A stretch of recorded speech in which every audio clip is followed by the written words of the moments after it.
اللهم صل على محمد وعلى محمد.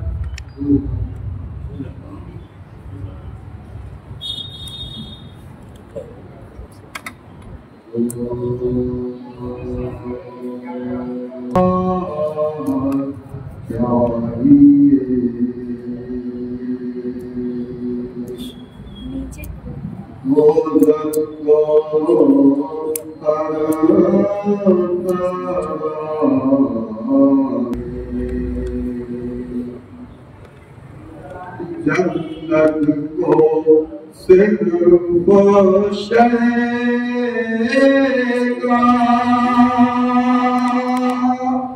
آزادہ چاہیے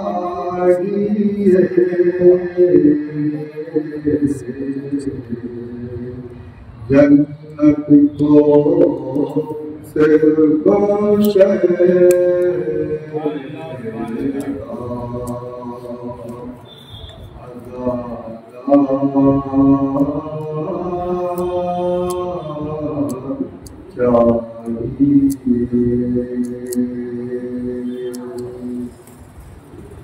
کھلتی ہے بند ہوتی ہے ازہر کی موتیاں چھ ماہ کے علی کو بھی تلوار چاہیے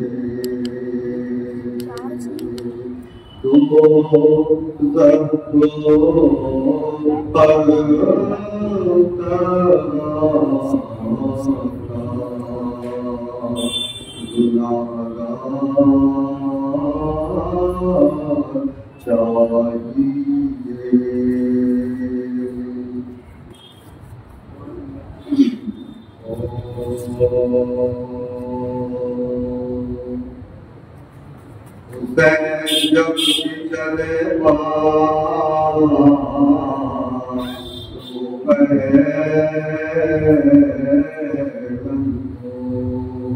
نہ تھا کوئی تو سنبھالے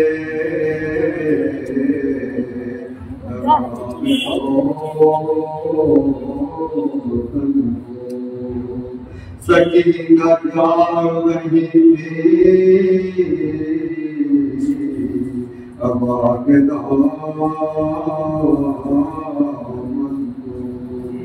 حسین چپ کے کھڑے تھے جھکائے گا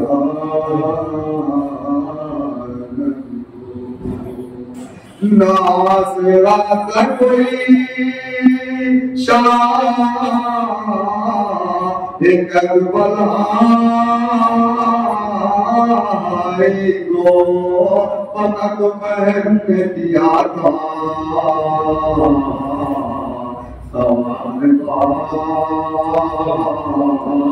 بھائی کو پتک پہن نے دیا تھا سامان بھائی کو جب چلے تو پہلن کو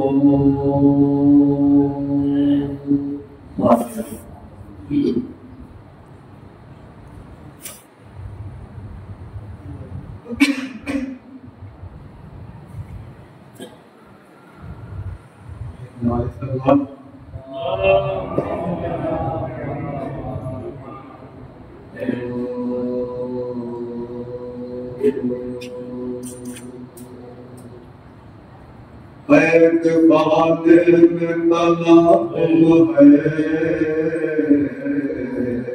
لیکن آتی ہے اعتبار میں طلب ہے لیکن آتی ہے تو کرے فاطمہ سے جاتی ہے روح عالم میں وہ زندان میں گھبراتی ہے بے حواسی سے ہر ایک بات یہ چلاتی ہے آسمان اور زمین سب کدھر جاؤں میں بیویوں ملتے دعا مانگو کدھر جاؤں میں کیا کروں کیا نہ کروں چلو بتاؤ لوگوں صدقہ اکبر کرتا سے بچاؤ لوگوں اور کر کے ہو کرے مجھ کو چھپاؤ لوگوں یا کسی کو سے ملے جا کے بتاؤ لوگوں سر کھلے ہوں کسی حجرے میں مجھے بند کرو ہند آتی ہے مجھے خاکہ پر بند کرو اس طرح ہے لے آنے سے نہ گھبراؤں میں بنت حیدر نہ کیوں ہے میں شرماؤں میں کوئی دیوار جو شک ہو تو سما جاؤں میں سیدھے ماں جائے کہ ماں پر کو چلی جاؤں میں کربلا میں نہ یہ ذلت ہے نہ رسوائی ہے بے ردا میں ہوں تو بے گور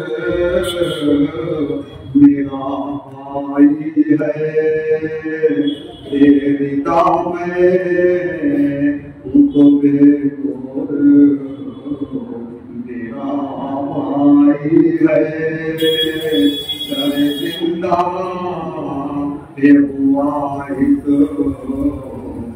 میرا موڑے کمال بولے دربار کے پڑے تو لگوں ہو ایک بار قیدیوں کا دعا دے کے کرو استقبال زن حاکم کا ہے زندہ میں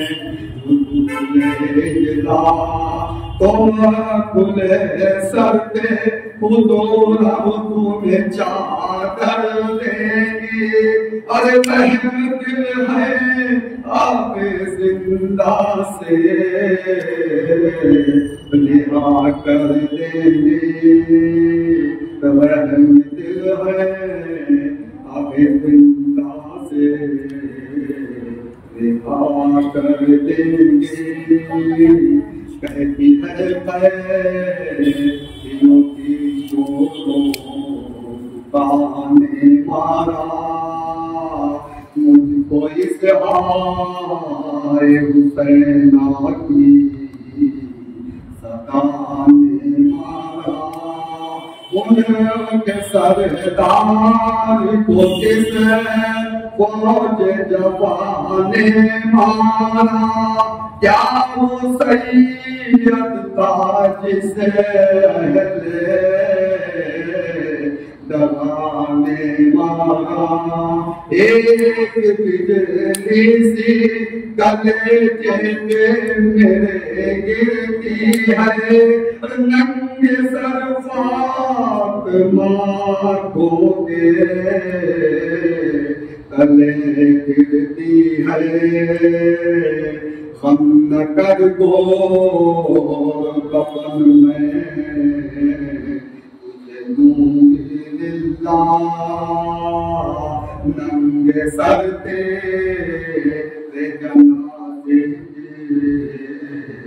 چلوں گی ہم مرنے والے تیرا یا نام ہے کبو سے ہے گواہ بول مولا بے پردے برس جینا ہے نام بے کس بھی ہے پیدی بھی ہے نادار بھی ہے اور حال یہ ہے کہ اسیری بھی ہے آزاد بھی ہے حال یہ ہے کہ اسیری بھی ہے آزاد بھی ہے ہند نے پوچھا مرضی کیا ہے کہاں پہ بدری گوگے وہ بولی گواہ کیا ہے کہاں نوگری گھر جو دریافت کیا کہنے لگے در بدری ارے بولی لیتا ہے خبر کون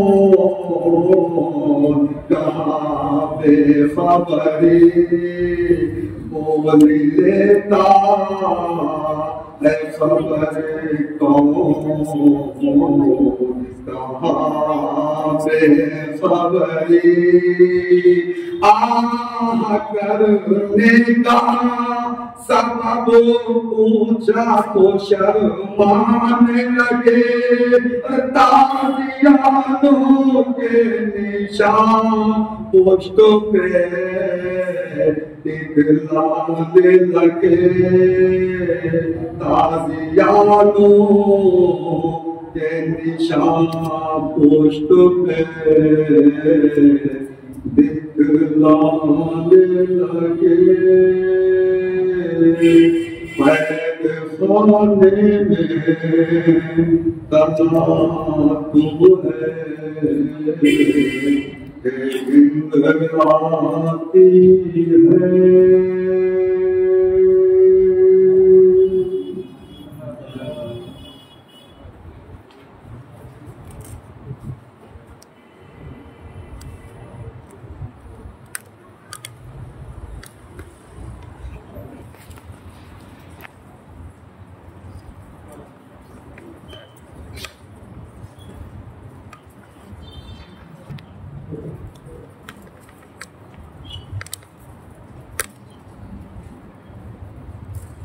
جمع سے ایک بار سکھائے ہم 3 بار سکھائے خاص کے لوگ فرما کر اور ہم پورا سبیر واسمہ کے دریا پر سکھائیں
بسم اللہ الرحمن الرحیم الحمد للہ رب العالمین فاطر السماوات والارض الصلاة والسلام على سيد الأنبياء وأشرف المرسلين سيدنا ونبينا أبي القاسم محمد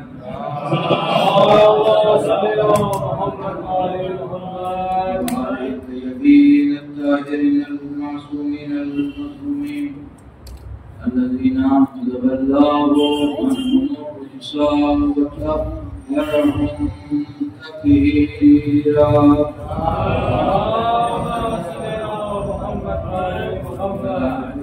وعلى آبائهم وكثرتهم وغاسق حقوقهم ومنكر فضائلهم أجمعين من الآن إلى قيام يوم الدين آمين رب العالمين.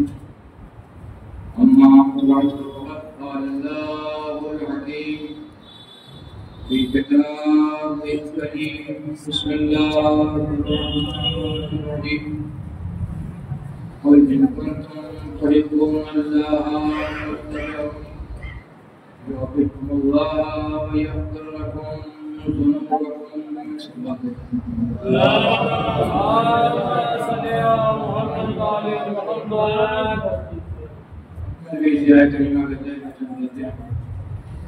نظر سماعت کرنے کا آج بھی اسی سلسلے بچوں کو آگے بڑھاتے کرنا چاہوں گا. ارشاد حضرت الہی ہونا ہے قل ان کنتم تحبون اللہ فاتبعونی. اے پیغمبر آپ ان سے کہہ دیجئے کہ اگر تم یہ دعویٰ کرتے ہو کہ ہم اللہ کو دوست رکھتے ہیں فاتبعونی تو بس میرا اتباع. یحببکم اللہ اللہ بھی تمہیں دوست رکھے گا وَيَغْفِرْ لَكُمْ اور وہ تمہارے گناہوں کو معاف کرے گا. محبت خدا کو عنوان سے چند باتیں کر نظر سماعت کرنے کا شرف حاصل کیا. اس لیے اگر ہمارے دل میں خیال پیدا ہو جائے کہ ہمارے دل میں محبت پروردگار ہے تو آپ یقین جانیے تحت شعور میں پروردگار عالم نے یہ بات بدیت کر رکھی ہے کہ ہم نے تمہیں دنیا کے حوالے کیا، اس عالم میں تمہیں حوالے کیا کہ تمہارے پاس کوئی کمال نہیں تھا، یہ کمال پیدا کیا مگر ہم نے یہ نہیں چاہا کہ تم بے کمال رہ جاؤ. لہذا حصول کمال کو ہم نے تمہاری فطرت میں لا کر رکھا. ہر انسان چاہتا ہے کہ کمال کو حاصل کرے، عروج کو حاصل کرے، بلندیوں تک جائے، معراج تک جائے. دنیا میں کوئی انسان آپ کو ایسا نہیں ملے گا جس کے دل میں حصول کمال کا جذبہ نہ ہو. کیوں؟ اس لیے کہ فطرت میں لا کر کے پروردگار عالم نے ہی جذبے کو رکھا ہے. قرآن مجید میں سورہ روم میں اعلان ہو رہا ہے فطرت اللہ التی فطر الناس علیہا. ہم نے انسان کو فطرت پر پیدا کیا، خلق کیا تو فطرت پر پیدا کیا اور فطرت پر خلق کیا ہے. اور یہ فطرت وہی ہے جو اللہ نے ہمیں بدیت دی ہے. ہم کوئی عمل کریں یا نہ کریں، ظاہری طور پر ہماری فکر ہم سے مطالبہ کرتی ہے کہ حصول کمال کے لیے قدم آگے بڑھاؤ. یہ اور بات ہے کہ کمال کے تعین میں کہیں ہم ہوگا کیا.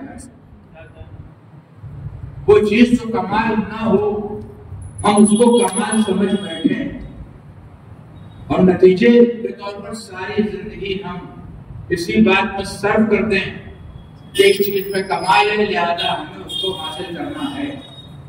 پھر ہم آپ کو بہت سے لوگ ایسے مل جائیں گے کہ جو وجود خدا کے بھی قائل نہیں ہے، خدا ہی کو نہیں مانتے.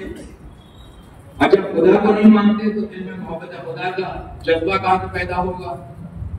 اور جب محبت خدا کا جذبہ پیدا نہیں ہوگا، وہ خالق کے ساتھ جو عین کمال ہے، جو کمال مطلق ہے، جب اس کی محبت نہیں پیدا ہوگی تو اس کی راہ پر قدم آگے کیسے بڑھے گا؟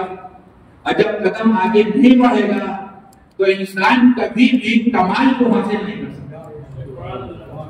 اس لیے کہ کمال کے تعین میں اس نے ابتدان غلطی کی، بالکل ویسے ہی جیسے صحرا ہے، ریگستان ہے، دور سے ہم نے دیکھا کہ ریت پڑی ہوئی ہے، بالو ہے، ہمیں دور سے نظر آیا وہاں پر پانی ہے، نتیجہ یہ ہوا کہ ہم نے دوڑنا شروع کیا، ہم نے سعی کی، مقصد ہے پانی کا حصول، لیکن جب قریب پہنچے تو دیکھا وہ پانی نہیں تھا بلکہ وہ ریت تھی۔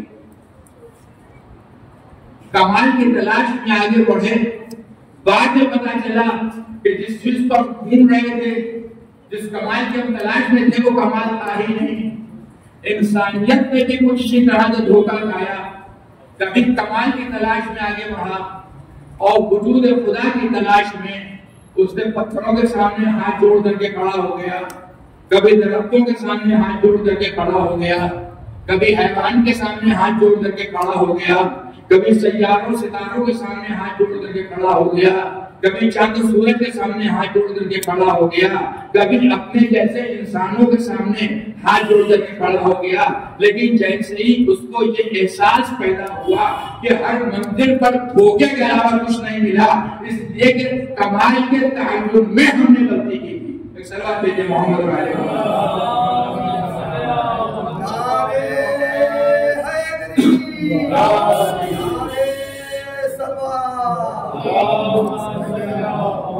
تو جب کمال کے تعین میں ہم نے ابتدان غلطی کی تو نتیجے کے طور پر گمراہی کے علاوہ کچھ ہاتھ نہیں لگا۔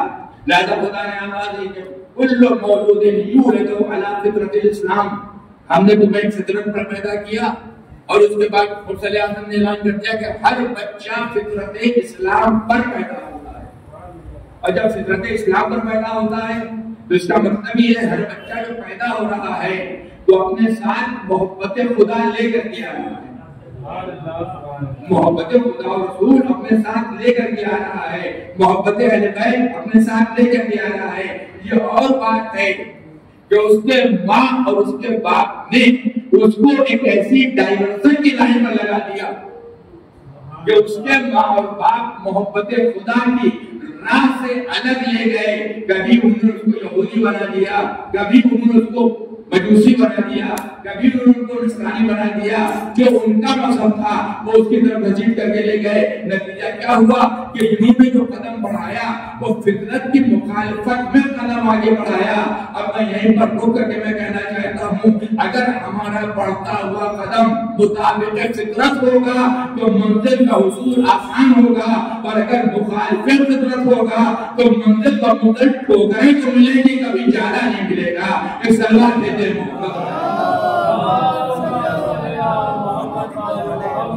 تو یہ محبت خدا یہ انسان کے وجود میں لا کر کے پروردگار عالم کرتی ہے۔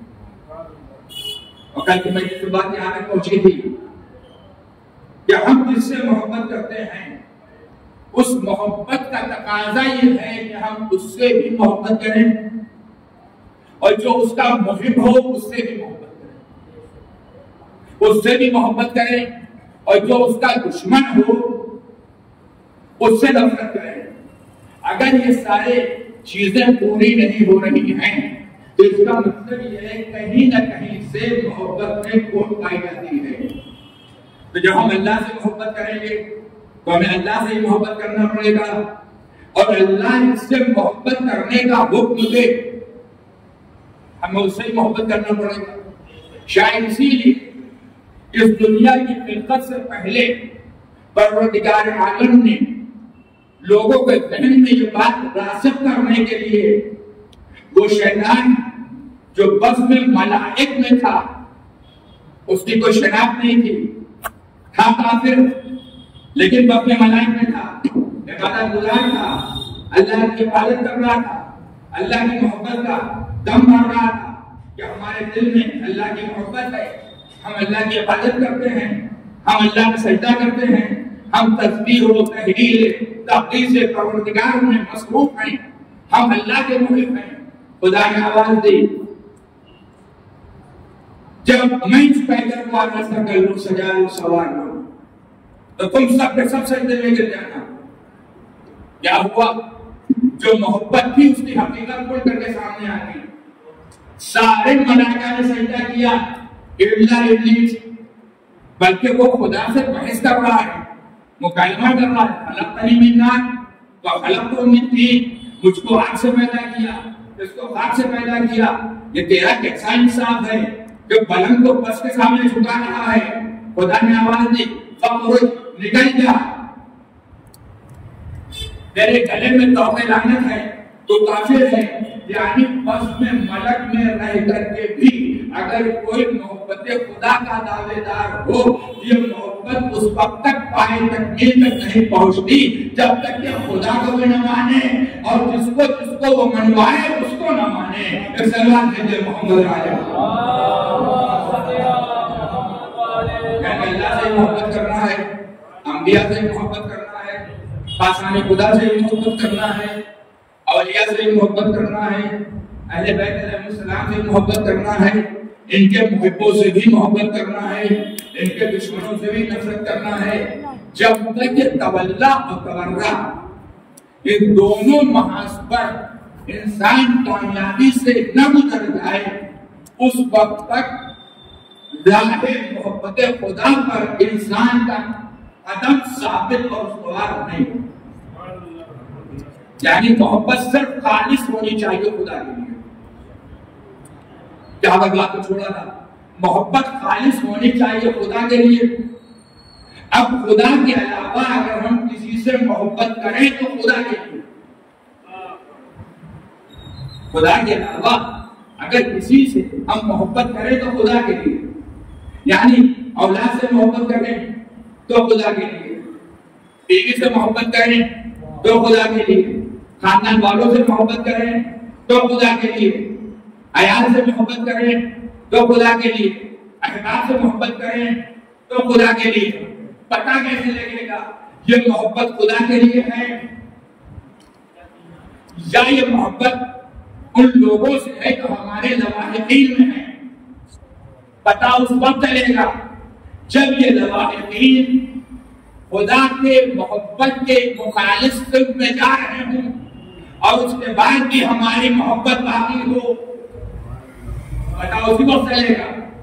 کل کی مجلس میں نے اشارہ کیا تھا کہ کسی مرد مومن نے شادی میں دعوت پہ بلایا، ہم نے کہا مومن ہے، مسجد کا امامی ہے، نیک ہے، دیدار ہے، بیٹی کی شادی ہے، اس کے لیے خوشی کا موقع ہے، ہمیں جانا چاہیے، یقیناً جانا چاہیے، چونکہ ہم اللہ سے محبت کرتے ہیں لہذا مرد مومن سے محبت کرنا ہے۔ اس لیے کہ ایمان کا اتنا احترام ہے کہ اگر کوئی انسان مستحب روزے سے ہو اور مومن دعوت دے دے تو شریعت کہتی ہے اس سے یہ نہ کہو کہ ہم روزے سے ہیں، اسی وقت روزہ افطار کر لو، خدا تمہیں مومن کی چوری کا بھی ثواب دے گا اور روزے کا بھی ثواب دے گا۔ نتیجہ یہ ہوا دعوت مومن کو قبول کرتے ہی جیسے ہی میں نے کھانے پہنچے اور وہاں کا منظر کچھ ایسا دیکھا کہ تفریق کرنا مشکل ہو رہا تھا کہ مرد مومن نے بس سجائی ہے کسی کافر نے یا کسی منافق نے یا کسی دشمن خدا نے، یعنی دیکھا کہ یہاں پر پھٹ کر بھی گناہ نہیں ہے بلکہ تھوک کے بھاؤ گناہوں کے پورے پیکج ہیں۔ اب ہم نے تعلقات کا خیال کیا، گئے اور جانے کے بعد کھانے کے بعد شکم سیر ہو کر اپنی پیٹ کے خندق کو بھر کر پیٹ پر ہاتھ دیتے ہوئے الحمدللہ رب العالمین شکر للہ کہتے ہوئے چلے آئے کہ ہم نے اللہ سے محبت کا جو وعدہ تھا اس کو پورا کر دیا۔ عزیزوں یہ اللہ سے محبت کا وعدہ پورا نہیں ہوا بلکہ محبت خدا میں نقص پایا جاتا تھا، ورنہ اگر محبت خدا خالص ہوتی تو خود بھی ایسے کاموں سے رکتے اور وہاں جانے کے بعد ہم کھانا نہ کھاتے بلکہ امر بالمعروف اور نہی عن المنکر اس انداز سے کرتے کہ ہمارے امر اور نہی کے نتیجے میں بہت سے مومنین وہاں سے بغیر کھائے واپس آ جاتے۔ ایک صلوات دیتے محمد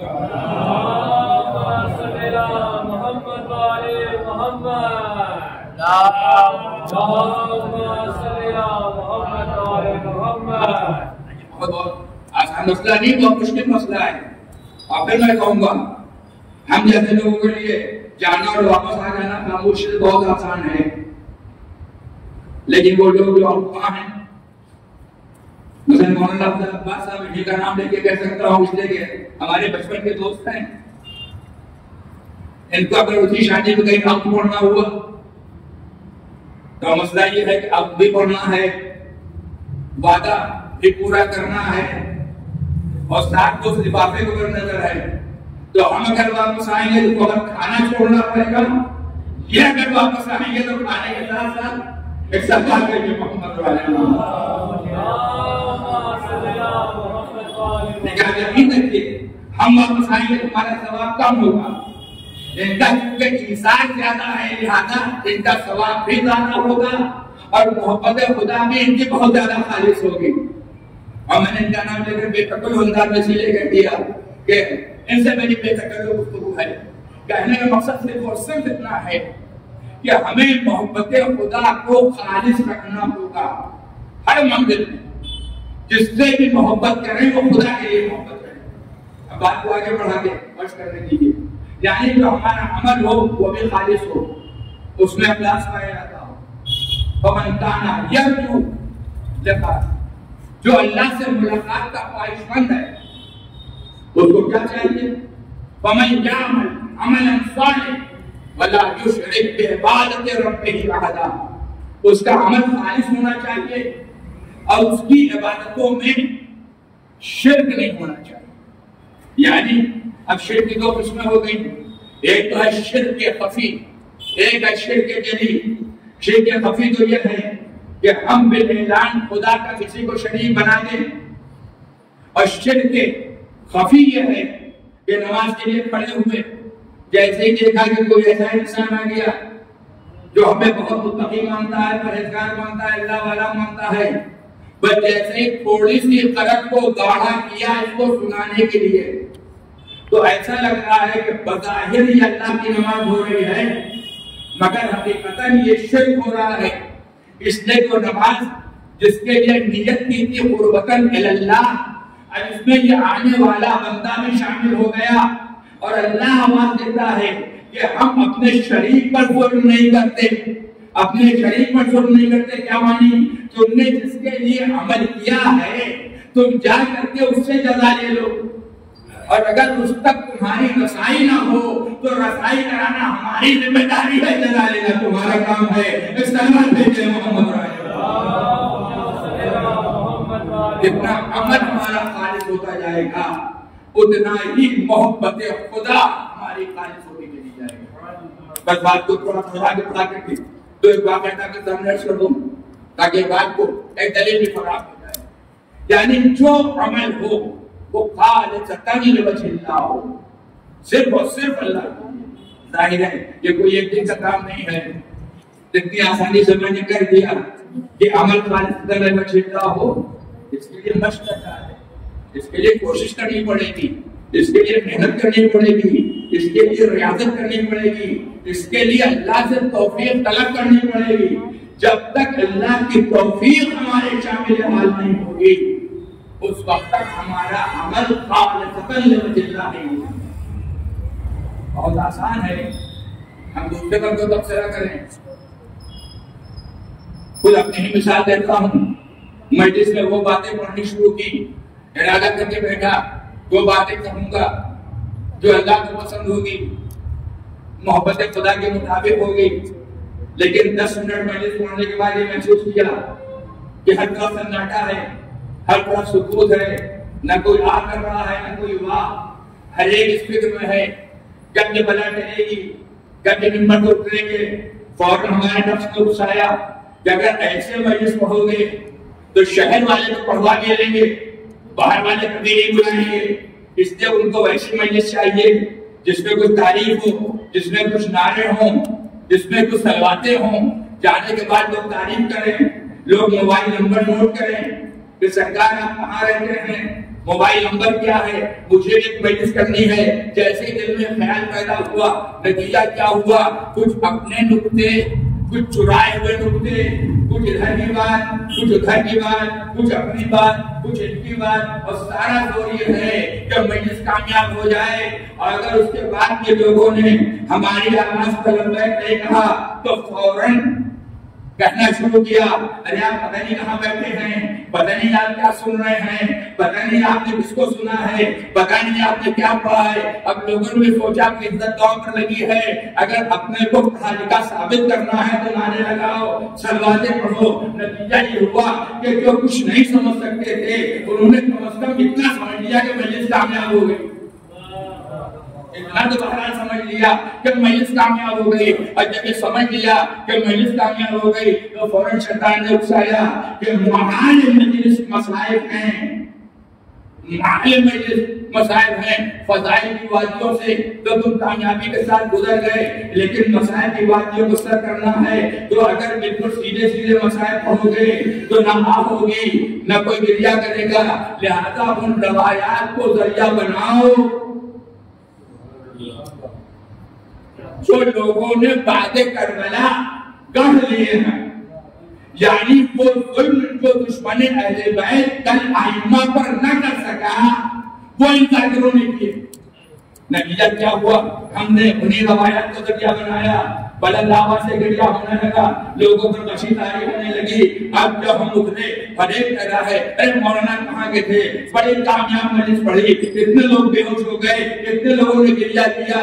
ہمارا دل کیا ہے، ہماری نیت کیا ہے، ہمارا ارادہ کیا ہے، اس سے یا میں جانتا ہوں یا ہمارا پروردگار جانتا ہے۔ نتیجہ کیا ہوگا، عمل تو ہو گیا، بظاہر کامیاب عمل ہو گیا، لیکن حقیقت عمل یہ ہے، حقیقت عمل یہ ہے کہ عمل اللہ کی محبت میں نہیں ہوا ہے، یہ عمل شیطان کی محبت میں ہوا ہے۔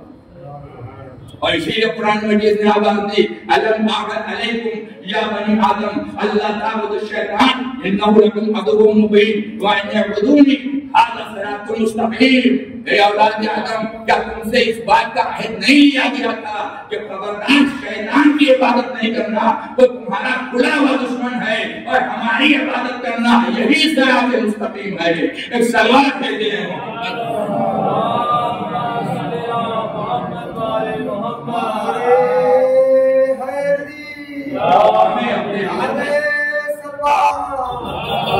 جائزہ لینا پڑے گا ہر منزل پر، لیکن ہماری کیفیت کیا ہے، سارا زور دوسروں کے عمل کا جائزہ لینے پر ہوتا ہے۔ اس کی نیت کیا ہے، اس کا عمل کیسا ہے، اس کے عمل میں ریا ہے، اس کے عمل میں دکھاوا ہے۔ اے کائن، اتنا زور ہم صرف کرتے ہیں دوسروں کے عمل کا جائزہ لینے کے لیے، اے کائن ہم نے اتنا ہی زور اپنے عمل کے جائزہ لینے کے لیے صرف کیا ہوتا تو شاید دل میں سچی محبت خدا پیدا ہو گئی جو حصول کمال کا ذریعہ ہوتی۔ ایک سلوات دیتے ہیں محمد، اس لیے کہ جب سچی محبت پیدا ہوتی ہے تو صورتحال کچھ اور ہوتی ہے۔ آج ہی میں ایک واقعہ دیکھ رہا تھا، کیونکہ میرے موضوع سے مربوط ہے لہذا میں کر دے رہا ہوں۔ علامہ بہجت کے جہاں بہت سے چھوٹے چھوٹے معاوضے ہیں، اسی میں واقعہ ہے۔ ایک شخص ہے، اس کا کام ہے کہ صحرا میں جا کر کے وہ کانٹے چن رہا ہے، صحرا میں کانٹے چن رہا ہے۔ تو اس نے دیکھا کہ قافلہ گزرا، قافلہ کسی اور کا نہیں ہے، بادشاہ وقت کا قافلہ ہے، وہ بھی قافلے کی زیارت کرنے کے لیے صحرا میں آگے بڑھا اپنے کام کو چھوڑ کر کے۔ اس کی نظر بادشاہ کی بیٹی پر پڑی، کیونکہ بہت حسین و جمیل تھی، لہذا اس کے حسن نے اس پر دیوانہ کر دیا، اب فریفتہ ہو گیا اس کے حسن کو، اب اپنے کام میں اس کا دل نہیں لگ رہا، شب و روز بس وہی حسن ہے اور اسی کے جذبے ہیں جو اس کے دل میں بیٹھے ہوئے ہیں۔ کیسے اس کو حاصل کیا جائے، کیسے بادشاہ کی بیٹی سے کسائی ہو، اور جب اپنے کام کو دیکھتا ہے کہتا ہماری یہ غربت، ہمارا یہ کام، ہمارا یہ عمل، اس کام اس عمل کے ساتھ تو بادشاہ کے محل چلا تک تو ہمارے ایسا ہی نہیں ہوگا، ایک دن ہمت کر کے بادشاہ کے وزیر تک رسائی کی کسی صورت سے بادشاہ کے وزیر کے پاس گیا اور جانے کے بعد اپنے مقصد اپنا مدعا سے بیان کیا. بادشاہ نے کہا تمہارا یہ خیال، میں اپنی زبان میں کہوں یہ منہ اور مسور کی دال، صحرا میں کانٹے چنتے ہو، خیال اتنا بڑا ہے کہ بادشاہ کی بیٹی سے تمہیں عشق ہو گیا ہے، اس سے تمہاری شادی ہو جائے، اس سے تمہارا ہو جائے. یہ کام ممکن نہیں ہے، کام آسان نہیں ہے. کچھ دن کے بعد بادشاہ کے وزیر نے اس کو ایک راستہ بتایا. وہ راستہ کیا تھا؟ اگر تم اپنے مقصد کو حاصل کرنا چاہتے ہو تو ایک راستہ ہے. کیا وہ راستہ کیا ہے؟ کہ پہاڑ پہ چلے جاؤ، کوئی ایک کمرہ، کوئی ایک کٹیا، کوئی ایک کجرا پہاڑ پہ کہیں بنا لو اور اس میں جا کر کے اللہ کی عبادت کرو، دین اور دنیا سے بالکل غافل ہو جاؤ. اتنی عبادت کرو گے تمہاری عبادت کی شہرت ہو جائے. اور اس کے بعد میں کسی بہانے سے بادشاہ کو لے کر کے تمہارے حجرے تک آؤں گا، اور جب بادشاہ تمہیں باہر نکلنے کے لیے کہے تو خبردار باہر نہ نکلنا، تاکہ تمہاری عبادت کا روح اس کے دل پر بیٹھ جائے. وہ بلائے مگر تم نہ آنا. اس کے بعد میں دیکھوں گا کہ کیا صورت حال ہے، اور جب میں بلاؤں گا جانا. نتیجہ کیا ہوا؟ پہاڑ پر گیا، اس لیے کہ بادشاہ کی بیٹی کے عشق میں مبتلا ہے، پریشان ہے. پہاڑ پر گیا، گجرا بنایا، کٹیا بنایا، بنانے کے بعد عبادت میں مصروف ہو گیا. عبادت کر رہا ہے، دن ہے تو عبادت، رات ہے تو عبادت. دھیرے دھیرے شور ہو گیا رہا. اللہ کا عبادت گزار بندہ ہے، اس کی عبادت کا کیا کہنا، وہ ہر وقت عبادت میں مصروف رہتا ہے. دھیرے دھیرے خبر وزیر تک پہنچی، وزیر نے خبر بادشاہ تک پہنچائی. بادشاہ کو خبر لگی تو وزیر نے اسے کہا بادشاہ سے کہ چلیے اس عابد سے ملاقات کر کے آتے ہیں، اس لیے کہ اس کی عبادت کا بڑا شہرہ ہے. خدا کی بارگاہ میں جو مانگتا ہے پروردگار عالم اس کی عبادت کے عوض میں اس کو عطا کر دیا کرتا ہے. لہذا چلتے ہیں. لہذا شکار کے بہانے سے وزیر بادشاہ کو لے کر کے چلا، صحرا میں آیا، اس پہاڑ کے اوپر گیا. بادشاہ بھی پہاڑ پر گیا. جانے کے بعد تقربات کیا. عابد سے کہا بھائی باہر آؤ، ہم بادشاہ سلامت ہیں، تم سے ملاقات کرنے کے لیے آئے ہیں. اس نے بہت آواز دی، وہ شخص باہر نہ نکلا. پھر آواز دی، پھر باہر نہ نکلا. پھر آواز دی، پھر باہر نہیں نکلا. تو وزیر نے کہا کہ میں اندر جاتا ہوں، اس کو لے کر کے آتا ہوں. وزیر اس حجرے میں داخل ہوا اور داخل ہونے کے بعد کہا ارے بھائی اب عبادت چھوڑ دو، تمہارا مقصد پورا ہو.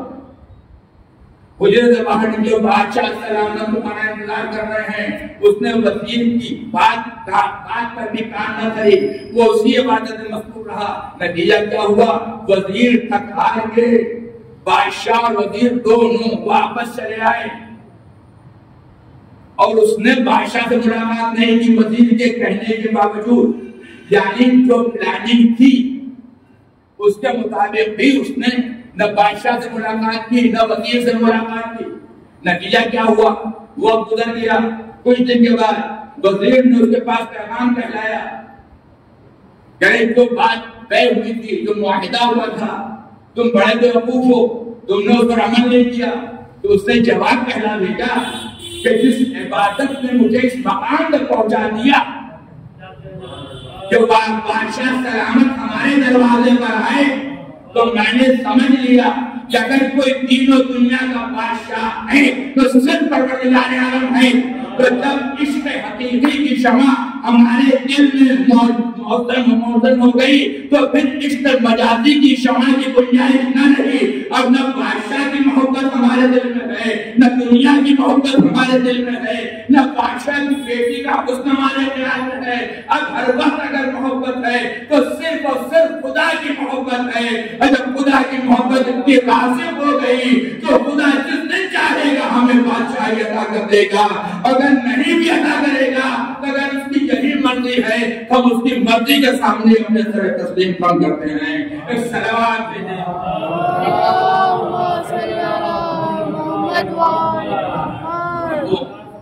عمل خالص ہوتا ہے تو نتیجہ اس اعتبار سے برابر جب عمل میں نقص ہوتا ہے تو آپ عمل کرتے رہیے، عبادتیں کرتے ہی رہیے، ریاضتیں کرتے رہیے، سجدے کرتے رہیے.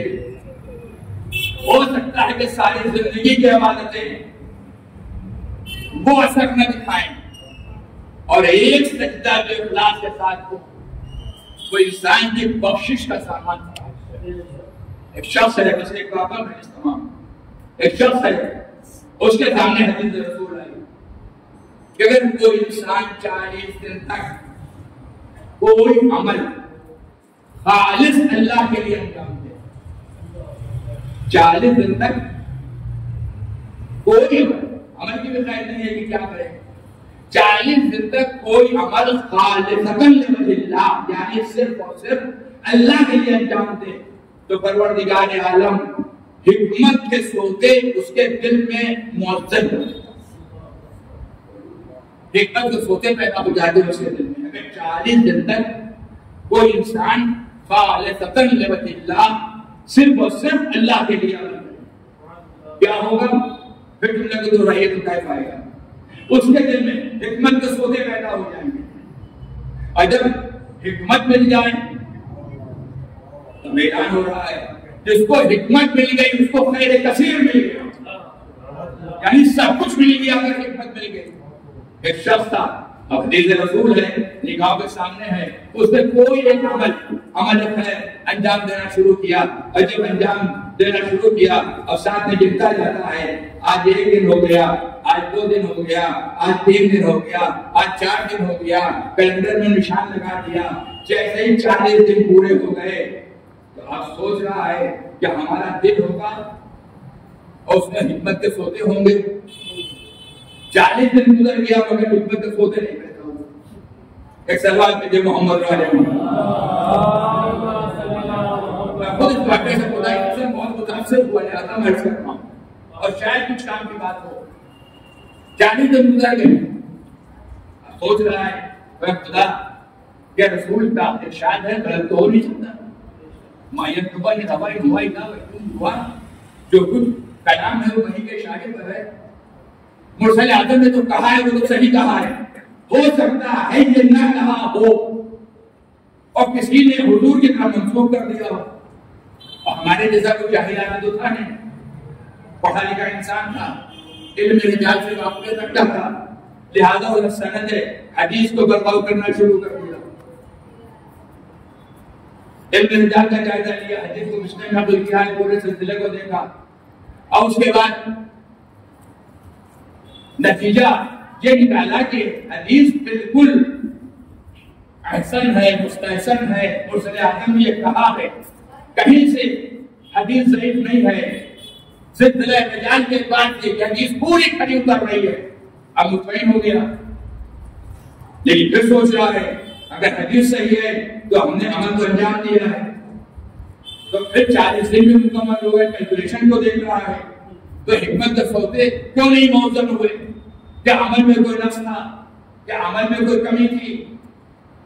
جب کچھ نتیجہ حاصل نہیں کر سکا اور اس کی فکر کسی منزل تک اس کو نہیں پہنچا سکی تو آخر میں جو اس سے زیادہ پڑھے لکھے لوگ تھے، علماء تھے، صاحبان فکر تھے، ان کے پاس گیا. اس لیے ہوتا کہ یہ انسان کسی چیز کو نہیں سمجھ پاتا، جاننے والے ہوتے ہیں ان سے پوچھتا ہے. اگر میں بھی کسی مسئلے میں مسئلہ تدبر کا شکار ہوتا ہوں، مثلا کوئی خودی بھائی سے پوچھوں گا، کبھی عباس سے اکثر پوچھوں گا، کبھی مولانا تیرا صاحب سے پوچھوں گا، کبھی دوسرے آئے جو تھا یہ باتیں سمجھ میں نہیں آئے. اس میں بھی اس زمانے کے جو صاحبان کے علماء تھے ان سے جا کر دریافت کیا کہ یہ حدیث رسول ہے، سب نے تصدیق کی کہا حدیث رسول ہے. کہ کوئی ایک عمل اللہ کے لیے انجام دیا جائے تو 40 دن کے بعد حکمت کے سوتے پھوٹیں گے. ہاں رسول نے یہ کہا ہے اور حکمت کے سوتے پھوٹیں گے. کیا پھر کیا سبب ہے؟ میں نے 40 دن تک اللہ کے لیے ایک عمل انجام دیا اور حکمت کے سوتے ہمارے دل میں نہیں پھوٹے.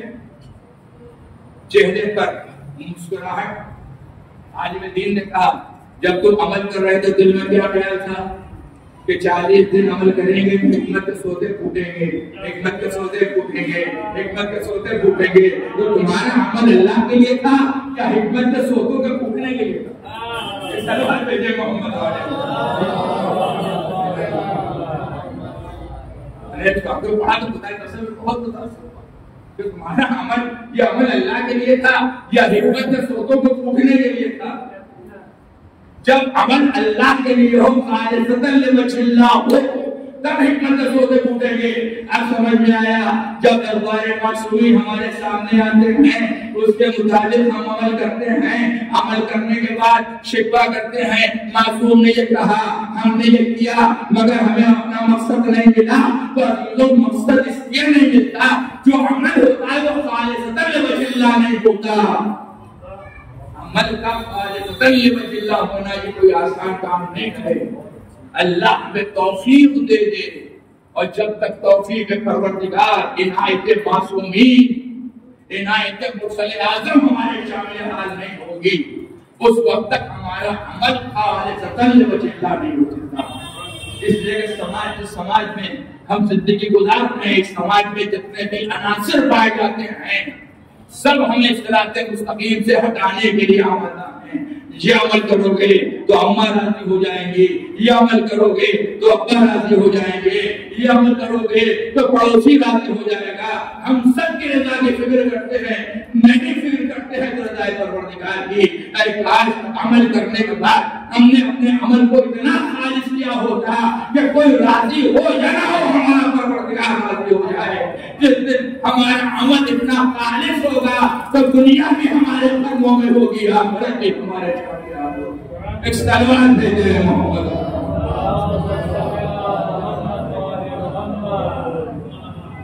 ایک اور سلوات دے دے. بس میں نے اپنی بات تمام کر دیا. آج کی دنیا میں آج کے سینریو میں یہ بات کہنا بہت آسان ہے. آپ دیکھ لیں کل بھی میں نے کہا تھا 56 ممالک میں کہنے کے لیے اس صورتحال کیا ہے. زبان پر اللہ اکبر ہے, عمل کس کے لیے ہے؟ یعنی اب تو حد ہو گئی کہ مقدس سرزمین پر شراب کھانے مسلمان خاموش, مقدس سرزمین پر عیاشی کے اڈے مسلمان خاموش, مقدس سرزمین پر رقص و سرور کی محفلیں مسلمان خاموش. اندازہ لگا کیا صورتحال ہے. یعنی زبان پر تو بڑی گاڑھی قلت سے ہے اللہ اکبر, قلت بہت گاڑھی ہے.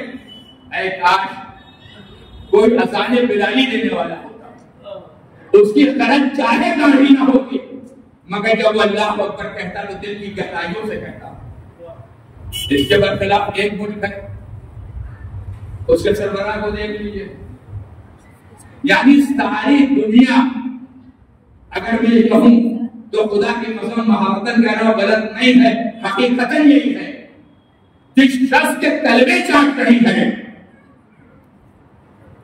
ڈونلڈ ٹرمپ, ہم اتنا ٹیرف لگا دیں گے اور یہ کر دیں گے اور یہ کر دیں گے, جو چاہیں ہم کر دیں گے. تمہارا اقتدار ہماری مٹھیوں میں ہے, تمہارا دل ہماری مٹھیوں میں ہے, تو ہماری کٹپٹی ہو, جیسے نچائیں گے ویسے ناچنا پڑے گا. یہ بھی ناچنے کو تیار, وہ بھی ناچنے کو تیار, وہ بھی ناچنے کو تیار, کیا مسلم کیا غیر مسلم. لیکن میں کہوں گا غیر مسلم ممالک ناچ رہے ہیں تو ناچنا چاہیے, اس لیے کہ وہ تو ہٹ کی بنائی ہیں. لیکن آپ کے پاس تو اللہ ہے, آپ تو لا الہ الا اللہ کہتے ہیں, آپ تو اللہ اکبر کی صدائیں بلند کر رہے ہیں, آپ تو اس کی کبریائی کا اعلان کر رہے ہیں, تو آپ تو خانہ ذہن میں خدا ہونا چاہیے. مگر ہم نے دیکھا یہ بھی تلوے چاٹ رہے ہیں, وہ بھی تلوے چاٹ رہے ہیں. ایک کھڑکی دی 56 ممالک تم ہلاتے ہوئے چلے آ رہے ہیں. لیکن جہاں جذبہ خالص تھا, خالص محبت سے پروردگار عالم کی جو خالص لوجہ اللہ عمل انجام دے رہا تھا, اس سے کہا جا رہا ہے ہم بات کرنا چاہتے ہیں تاکہ اس لائق نہیں جو کہ مجھ سے بات کی جائے. اندازہ لگائیں کہ کون بول رہا ہے, یہ خامنائی نہیں بول رہے ہیں, یہ جذبہ محبت خدا جو ان کے دل میں راسخ ہے, یہ کبریائی پروردگار کا سوال, یہ عالم محمد کی محبت, جو محبت رسول, یہ عشق محمد و آل محمد, یہ امام زمانہ کی سچی محبت ہے جو بلوا رہی ہے. ہم بھی تو دعوے دار ہیں کہ ہمارے دل محبت پائی جاتی ہے, لیکن ہماری صورتحال کیا ہے؟ کبھی ان کی غلامی کر رہے ہیں، کبھی ان کی غلامی کر رہے ہیں، لیکن جہاں سچی محبت خدا ہے، جہاں سچی محبت رسول ہے، جہاں سچی محبت اہل بیت ہے، وہ عالم کو دنیا کو بڑکی دے رہے ہیں۔ ہم بات کرنا چاہتے ہیں، اچھا ڈائریکٹ بات نہیں کر سکتے تو انڈائریکٹ بات کر لیجیے، اور اب جب انڈائریکٹ بات ہوئی تو نتیجہ کیا ہوا؟ کوئی بات کو مان لیا، کسی بات کو قبول کر لیا، کچھ نہیں۔ مالک جہاں محبت خدا ہوتی ہے وہاں پائے بات میں لفظش نہیں ہوتی۔ اور یہی پر مجھے کہنے دیجیے، اب تو ہمیں یقین پیدا ہو جانا چاہیے، جب امام عصر کے ادنا غلام سے دنیا کی طاقتیں مقابلہ نہیں کر سکتی تو اس وقت کیا ہوگا جب امام خود بنم سے نفیس تشریف لائیں گے۔ ایک سلام دیتے ہیں بس میں نے سلام مگر اسی وقت ہوگا جب انسان سب سے سب حالات میں ظالم طاقتوں کے سامنے گھٹنے رکھے گے۔ حالات چاہے کتنے سب ہو، کتنے ہی مخالف ہوں، امید صرف اور صرف خدا سے ہو، خدا کے علاوہ کسی کو امید نہ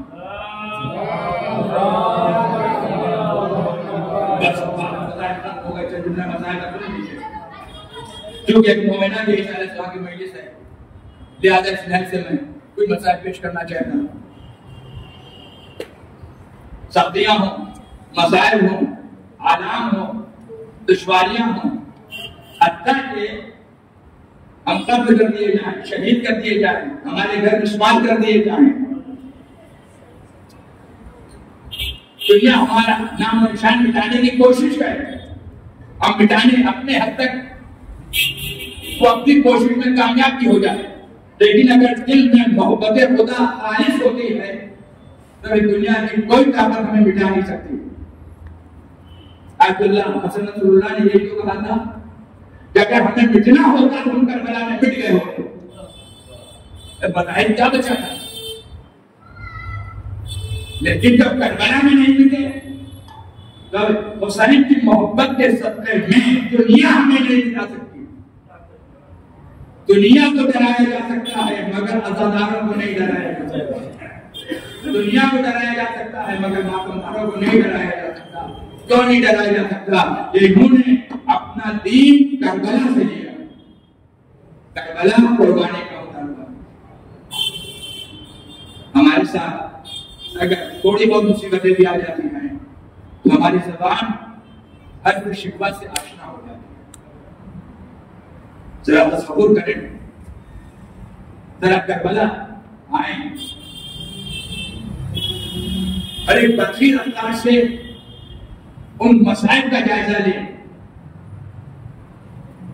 تو کربلا میں امام حسین نے جو قربانی دی، آپ ذرا بطخی رفتار سے اس کا جائزہ لیں، اس کا دیکھیں کہ جو کچھ حسین اپنے ساتھ کربلا لے کر کے آئے تھے کچھ بچا، اصحاب ساتھ آئے تھے قربان ہو گئے، اولاد ساتھ آئے تھے قربان ہو گئے، حتیٰ کہ 6 ماہ کی جان اور تیرے سائز ہوتا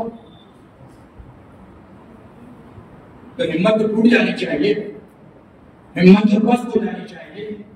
خیمے ہیں تو خیموں میں آگ لگا دیجیے، تصور شرط ہے، آپ تو نہیں پتہ، خیمے ہیں تو خیموں میں آگ لگا دیجیے۔ ایک بیمار نہیں پھونکنا تمام، ہاتھوں میں ہتھوڑیاں، پیروں میں بیڑیاں، گلے میں خوف، کمر میں رکھتا ہے، اپنے حال دار پر موقع اوقات و ذلیل ہے، مجھے ذلیل کیا گیا، مجھے قیدی بنایا گیا، ویسے جیسے دلبودین کا غلام ہو قیدی بنایا جاتا ہے۔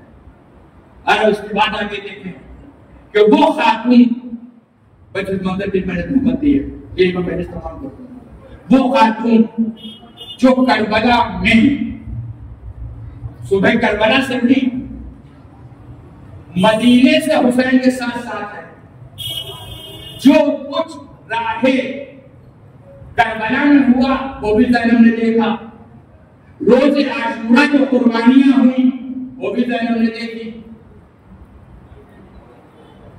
اگر حسین میتیں اٹھا کر کے خیمے میں لائے تو زینب نے سفید بچھا کر کے ان کا ماتم کیا. اگر اونو محمد کی مجدیں خیمے میں آئیں تو زینب نے شکر کا سجدہ کیا. اگر عباس کا علم خیمے میں آیا تو زینب نے علم کو ٹھنڈا کیا. اگر حسین رخصت آخر کے لیے آئے تو زینب نے حسین کو رخصت کیا. اور وہ منزل بھی آئی کہ لاشا حسین پر آنے کے بعد زینب مقصیہ پڑھتی ہیں کیا تو ہی میرا بھائی ہے، کیا تو ہی میرا بھائی ہے. میں آپ سے پوچھتا ہوں یہ زینب علیہ مقام سن کے اعتبار سے خاتون ہے. خاتون ہونے کی وجہ سے اللہ نے ان کو کوئی منصب نہیں دیا. نہ یہ نبی ہیں، نہ یہ امام ہیں، نہ یہ صاحب عصمت ہیں، اور مسائل میں اتنی الغار ہے.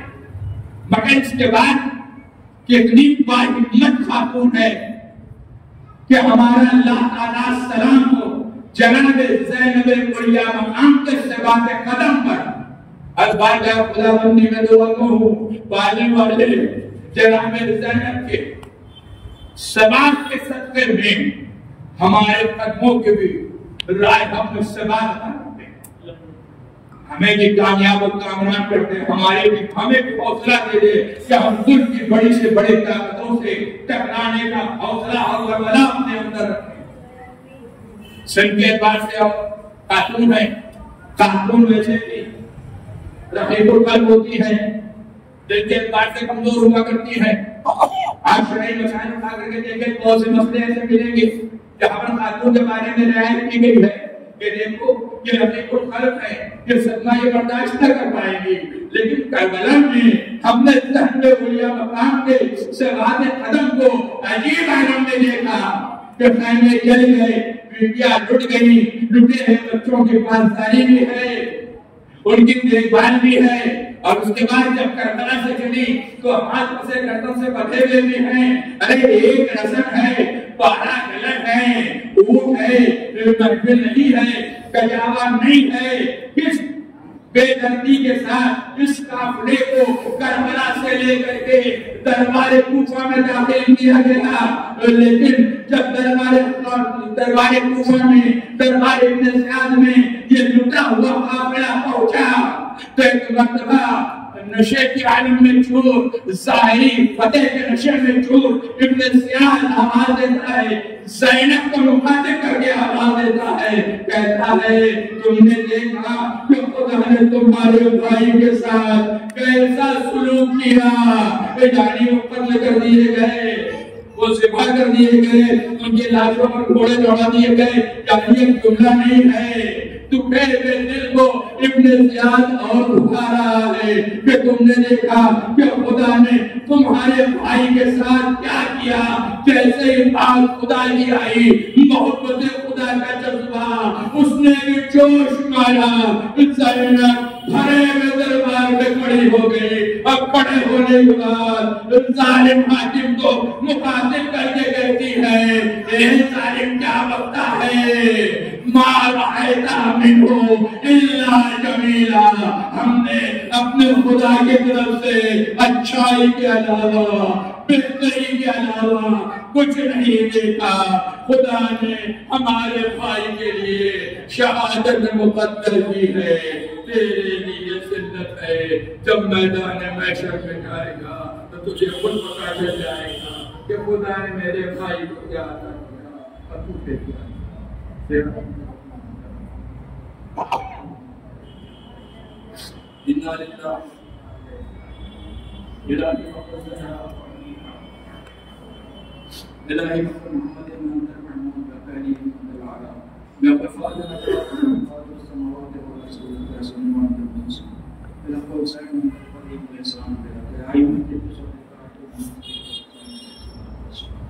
الہی محمد کو ہمارے سارے جو بیماری کو بیماری کا شفاء کا ماجدہ اموات مومنین کی مغفرت بالخصوص مرحومہ کے درجات کو بلند کر انہیں جواہر رحمت معصومہ عالم میں جگائے. ظالم حکومتوں کو، دہشت گرد تنظیموں کو، بالخصوص امریکہ، برطانیہ، اسرائیل، اس کے تمام مددگاروں کو سوائے ہر سلیب کو نابود کر، مظلومین جہاں کی مدد کر، علماء اعلام، علماء کرام، مشاہد مقدسہ کو اپنے حفظ و امان میں ہم سب کو دیدار بنانے کی توفیق عطا کر، ہمارے امام کا ظہور میں تاجیل ہو، ہمارا شمار امام کے مرحومہ مقبرہ سفید فاطمہ بنت لیاقت حسین کی عروج رجعت ایک بار سورہ ہم 3 بار سورہ اللہم صلی علی محمد بسم اللہ الرحمن الحمد للہ بسم اللہ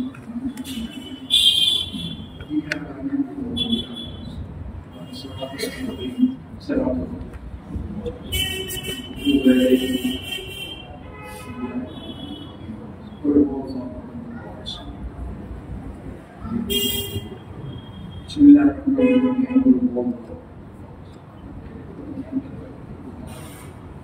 بسم اللہ الرحمن الرحیم